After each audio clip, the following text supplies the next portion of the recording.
Bonjour les enfants. Donc aujourd'hui, nous allons encore travailler sur les fractions, sur comparer des fractions par rapport à 1. Petit rappel. Voici une pizza que l'on va nommer unité, l'unité pizza, qui a été partagée en 6 parts égales. 2 parts ont été mangées, 2 parts sur les 6. En fraction, on dit que 2 sixièmes de la pizza ont été mangés. Au niveau du vocabulaire, 2 sur 6, 2 sixièmes, 2 correspond au numérateur, c'est ce qui correspond au nombre de parts distribuées, au nombre de parts ici mangées. Le 6 correspond au dénominateur, c'est le nombre total de parts égales. Donc ici, nous avons au total 6 parts égales. Aujourd'hui, tu vas apprendre à comparer des fractions par rapport à 1. Alors, qu'est-ce que 1? On reprend l'exemple de la pizza. Ici, nous avons une pizza entière. Elle correspond à une unité, à 1. Alors, nous allons apprendre donc aujourd'hui comment comparer des fractions par rapport à 1. Quelles fractions sont égales à 1, inférieures à 1 ou supérieures à 1? Donc 1 correspond à une unité. Si tu as besoin de te représenter mentalement, imagine un gâteau, une pizza, qui correspond à une unité. Première partie, la fraction est égale à 1, à une unité. Revenons à nos pizzas. Voici l'unité pizza qui a été partagée en 5 parts égales. Il y a donc 5 parts sur 5. 5 sur 5. 1, 2, 3, 4, 5 sur les 5. En fraction, on dit qu'il y a 5 cinquièmes de la pizza. 5 cinquièmes. Si tu remarques ici, le numérateur et le dénominateur sont les mêmes.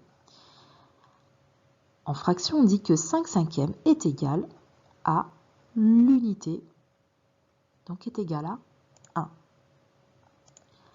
Lorsque le numérateur est égal au dénominateur, on dit que la fraction est égale à 1. Par exemple, 6 sixièmes est égal à 1. Le numérateur et le dénominateur sont les mêmes. 12 douzièmes est égal à 1. C'est-à-dire, je prends une pizza, je coupe en 12 et j'ai 12 parts sur 12. Donc, c'est égal à une pizza entière à 1. 2 demi est égal à 1. J'espère que tu as compris. Deuxième partie. Cette fois-ci, la fraction est inférieure à 1, c'est-à-dire elle est plus petite que l'unité. Revenons à l'unité pizza, qui toujours est partagée en 5, et nous avons mangé 3 parts sur les 5. Nous avons donc mangé 3 parts sur 5.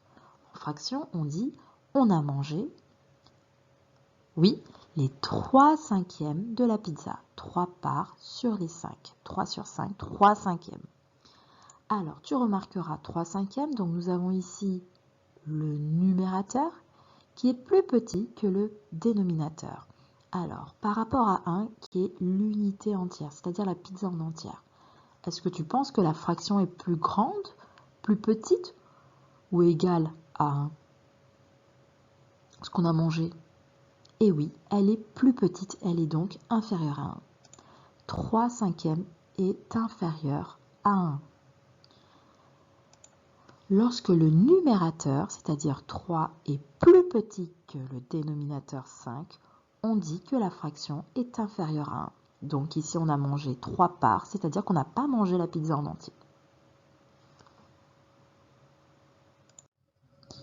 Troisième partie, la fraction est supérieure à 1. La fraction est plus grande que l'unité.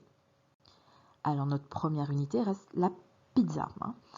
Pour qu'une fraction soit supérieure à 1, il faut prendre une autre unité, puis la partager en 5. Évidemment, si c'est supérieur à une unité, il faudra donc reprendre une deuxième. Donc ici, il faudra prendre 2 pizzas. qu'il faudra partager en 5. Alors ensuite, nous pourrons prendre 8 parts. Ici, nous avons 5 parts, 6, 7 et 8. Donc, ça correspond à 8 cinquièmes de la pizza. Alors, 8 cinquièmes. Attention. 8 correspond au nombre de parts. Cinquième. Alors, j'attire ton attention sur la taille de la deuxième pizza. Pourquoi on reste en cinquième? Je vais te montrer une autre pizza qui a été coupée en quarts. D'accord? Tu vois ici qu'elle est partagée en 4 parts. Voilà, nous avons donc en tout 1, 2, 3, 4, 5, plus 3, 8. Nous avons ici 8 parts de pizza. Mais est-ce qu'elles ont la même taille? Regarde, compare la taille des parts de pizza. Tu verras que cette part-là est beaucoup plus importante, beaucoup plus grande que celle-là. En fraction, il faudra toujours rester sur les mêmes parts. Il faut que les parts soient égales. Donc, tu ne peux pas changer ici, tu ne peux pas couper en cinquième et là en quart. Il faudra que tu restes toujours en quart. Donc, il est interdit de passer de cinquième en quart ou en autre. Donc là, c'est interdit. Donc, si ma pizza est coupée en 5, tu coupes la deuxième pizza en 5. Donc, nous restons, le dénominateur reste 5. Ça, c'est très important. Alors, est-ce que notre fraction est supérieure à 1? Oui, parce qu'il y a plus qu'une pizza. Alors ici, nous avons, voilà, 8 cinquièmes est plus grand que 1, puisque nous avons pris une deuxième part. Alors, lorsque le numérateur, c'est le nombre du haut, est plus grand que le dénominateur, on dit que la fraction est égale à 1. Donc, c'est important de comparer le numérateur et les dénominateurs.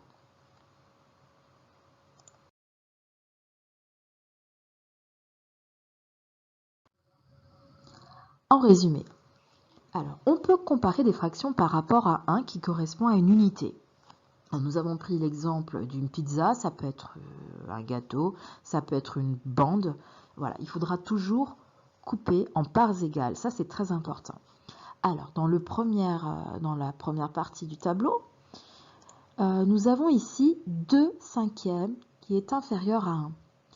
Lorsque le numérateur, c'est le 2, est plus petit que le dénominateur, on dit que la fraction est inférieure à 1. C'est-à-dire que 2 cinquièmes, c'est 2 parts sur 5. On n'a pas l'unité en entier, donc c'est bien inférieur, plus petit que 1. Dans la deuxième partie, 5 cinquièmes est égal à 1. Lorsque le numérateur, c'est le nombre du haut, est égal au dénominateur, le nombre du bas, la fraction est égale. 5 cinquièmes est égal à l'unité en entier. Enfin, lorsque le numérateur, le nombre du haut, est plus grand que le dénominateur, on dit que la fraction est supérieure à 1. Là, cette fois-ci, nous avons pris une unité. Donc, pour couper l'unité, il faut toujours que tu regardes le dénominateur, c'est le nombre du bas.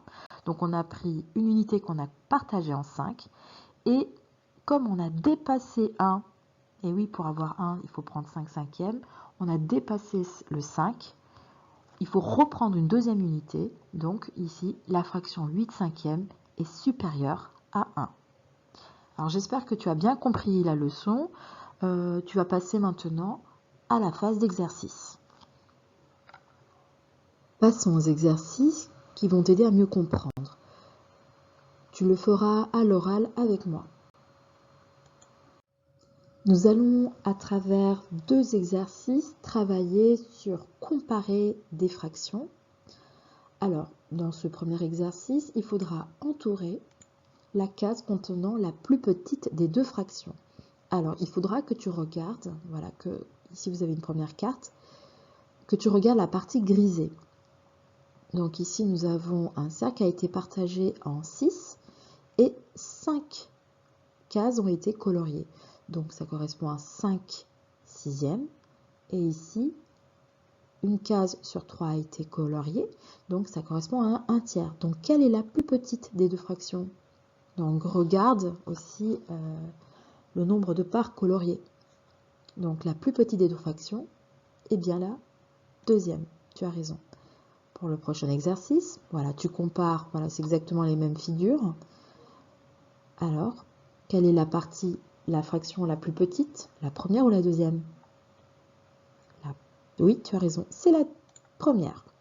Alors ici, nous avons cette représentation, on dirait comme un cube, représentation d'un cube. Alors ici, nous en avons deux, et ici, nous en avons une.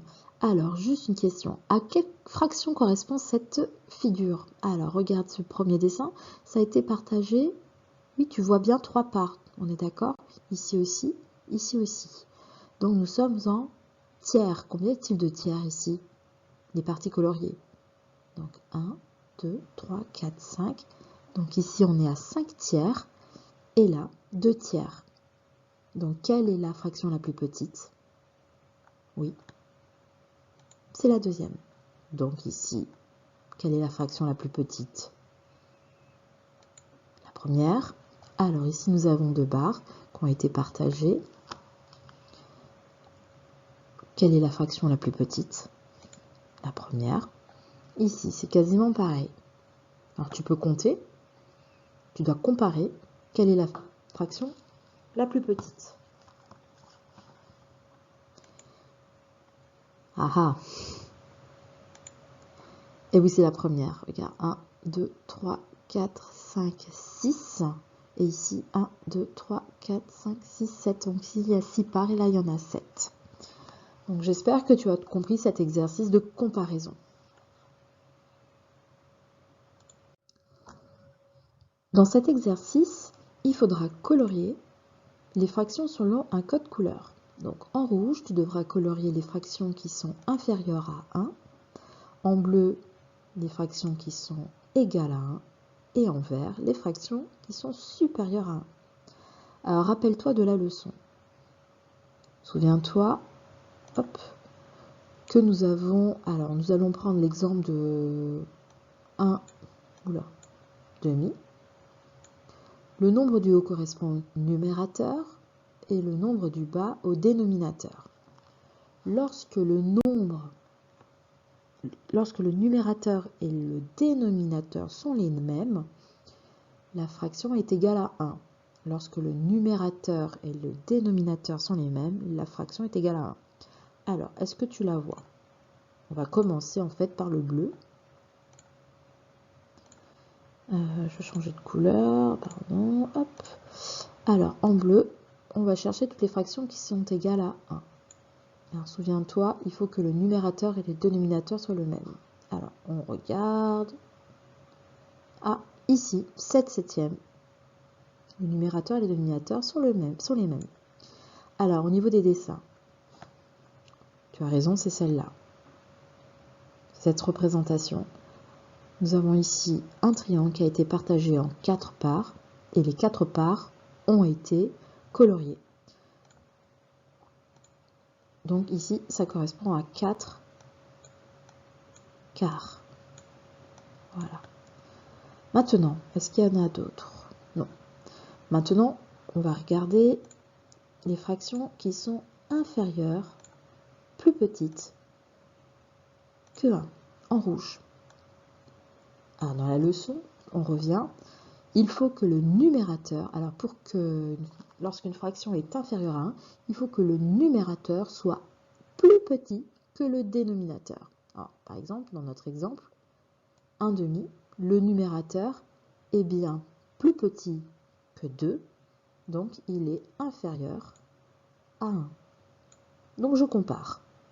6 huitièmes, 6 est le numérateur, 8 le dénominateur, 6 est plus petit que 8. Est-ce que je le colorie en rouge? Oui. Ici, nous avons 2 carrés. Est-ce que tu penses que c'est inférieur à 1?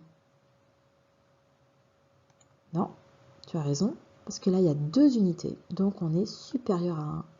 Donc il faut colorier en vert. 15 septièmes, 15 sur 7. Tu as raison, le numérateur est plus grand que le dénominateur, donc il est supérieur à 1. Nous avons dépassé l'unité. 1 sur 4, 1 quart.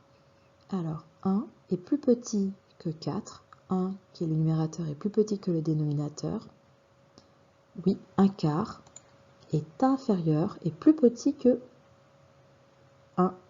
Tu as raison, donc il faut le colorier en rouge. Et ici, sur cette figure, alors on va voir combien est-il de parts au total. 1, 2, 3, 4, 5, 6, 7, 8, 9, 10, 11, 12. Donc il y a 12 parts.